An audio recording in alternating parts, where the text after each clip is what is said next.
চাঁদপুরের হাজীগঞ্জ উপজেলায় ক্রমেই বেড়ে চলছে ডেঙ্গু রোগীর সংখ্যা। গেল এক মাসের মধ্যে জেলার বিভিন্ন উপজেলায় হাতে গোনা কয়েকজন ডেঙ্গু রোগের চিকিৎসা করলেও জেলার হাজীগঞ্জ উপজেলায় এ রোগের সংখ্যা 50 ছেড়েছে। রোববার সকালে হাজীগঞ্জ উপজেলা স্বাস্থ্য কমপ্লেক্সে গিয়ে দেখা যায় ডেঙ্গু রোগে আক্রান্ত হয়ে চিকিৎসা নিচ্ছেন কয়েকজন। তাদের মধ্যে একজন উপজেলার ৮ নং হাটিলা ইউনিয়নের ওসমান গনি। প্রথমে জ্বর সর্দি নিয়ে হাসপাতালে আসেন। চিকিৎসা শেষে ডেঙ্গু রোগ ধরা পড়লেই গেল এক সপ্তাহ ধরে চিকিৎসা নেন হাজীগঞ্জ উপজেলা স্বাস্থ্য কমপ্লেক্সে। এখন কিছুটা সুস্থ আছেন তিনি। তার মতোই উপজেলার টোরাগড়ের ফাতেন্নুর, মকিমাবাদের কাউসার ও বাকিলার আশরাফুদ্দিন ডেঙ্গু রোগে আক্রান্ত হয়ে চিকিৎসা নিয়ে এখন সুস্থ আছেন।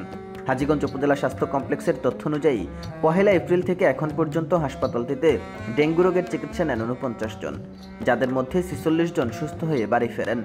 বাকি 3 জন এখনও চিকিৎসা নিচ্ছেন হাসপাতালে। পুরো চাঁদপুর জেলার মধ্যে হাজীগঞ্জ যে উপজেলা আছে, হাজীগঞ্জ উপজেলার ডেঙ্গুর প্রাদুর্ভাব একটু বেশি দেখা যাচ্ছে। এর মূলত কারণ হলো গিয়ে হাজীগঞ্জ পৌরসভা বা হাজীগঞ্জ উপজেলাটা একটু উন্নত এরিয়া, যেখানের মধ্যে পানির জলাবদ্ধতার পরিমাণটা বেশি।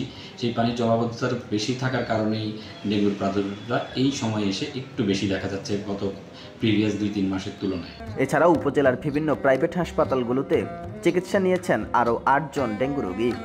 এ রোগে আক্রান্ত হওয়ায় বাড়ির পাশের পাত্র বা বিভিন্ন জায়গায় জমে থাকা বৃষ্টির পানি, ময়লা আবর্জনা ও অসচেতনা থেকে দায়ী করছেন চিকিৎসকেরা।